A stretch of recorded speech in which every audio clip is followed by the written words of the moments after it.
What is going on, y'all? This is John with Facemask Fantasy, bringing you new fantasy content every day right here on this channel. So if you have not subscribed already, please hit that button. And I just got to let y'all know that we've been rolling out live streams. We got a live stream every Sunday at 10 a.m. to go over start-sit options for that Sunday's slate of games. And we have a waiver wire show at 7 p.m. on Tuesday to go over who you should be picking up and how much you should be spending on them before the waiver wire deadline kicks in. So come in, hang with us on 10 a.m. Sunday and 7 p.m. Tuesday, and we can answer your questions and hopefully help you win a fantasy league. But without further ado, let's get into some fantasy talk. And today we're talking Cordarrelle Patterson, because Cordarrelle Patterson had 6 rushes for 34 yards in the Falcons' Week 4 loss to Washington, adding 5 receptions for 84 yards and 3 touchdowns. He's now averaging 89.25 total yards per game. He's the overall RB4 right now, behind only Derrick Henry, Ezekiel Elliott, and Aaron Jones. And right now, if you count him as a wide receiver, he's the wide receiver 5 behind only Cooper Kupp, Tyreek Hill, Deebo Samuel, and DJ Moore. He's got to be taken seriously at this point. In week 1, he went 7 for 54 on the ground with 2 receptions on 2 targets for 13 yards, no TDs on 33% of snaps. In week 2, he went 7 for 11 on the ground, but with a touchdown, 5 receptions on 7 targets for 58 yards, and another touchdown through the air, 33% of snaps again. In week 3, he went 7 for 20 on the ground with 6 receptions on 7 targets for 82 yards, no touchdowns on 42% of the snaps. And in week 4, we already said it, 6 for 34 on the ground with 5 receptions on 6 targets for 82 yards and 3 touchdowns. 30% of snaps though. Through 4 weeks, he's not even close to an every snap wide receiver or running back. Both Calvin Ridley and Olamide Zaccheaus have been playing more snaps than him all season. Mike Davis has been playing more snaps than him in every game this year. Kyle Pitts has been playing more snaps than him in every game this year. Even Hayden Hurst has been playing more snaps than him over the season thus far. But he's still a better running back than Mike Davis and a better wide receiver than Calvin Ridley through 4 games. 4.4 yards per carry clip when rushing,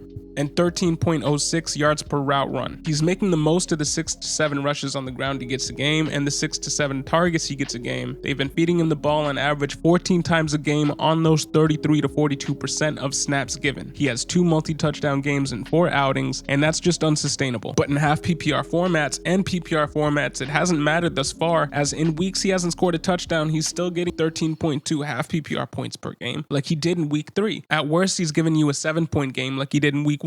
Is he putting up 33 fantasy points on 12 touches again this season? No. Can he continue to be a running back 2, wide receiver 2, depending on how you're deploying him in your lineup for the rest of the season? I have some reservations, as he is doing this on less than 1/3 of all offensive snaps through 4 weeks, but he clearly has a role, and that role is going to grow considering the production that he's put up over the past 4 weeks. It's not going to shrink, and eventually I believe he could work his way into something like 50% of snap for long, in which case, even though I'm projecting the offensive explosions in this offense to swing Calvin Ridley and Kyle Pitts' way as the season goes on, and even though I'm projecting Wayne Gallman to take away more rushing work as the season goes on as well, and even when his touchdown regression hits, and it's coming soon, because 5 touchdowns in 4 games is not sustainable unless you're Devontae Adams of last year or Michael Thomas of 2019, and let's be real, he's a 30-year-old journeyman special team gadget player who hasn't finished higher than wide receiver 72 since his rookie season in 2013, in which he finished wide receiver 39 behind 2 special team scores. So no, it's not sustainable. This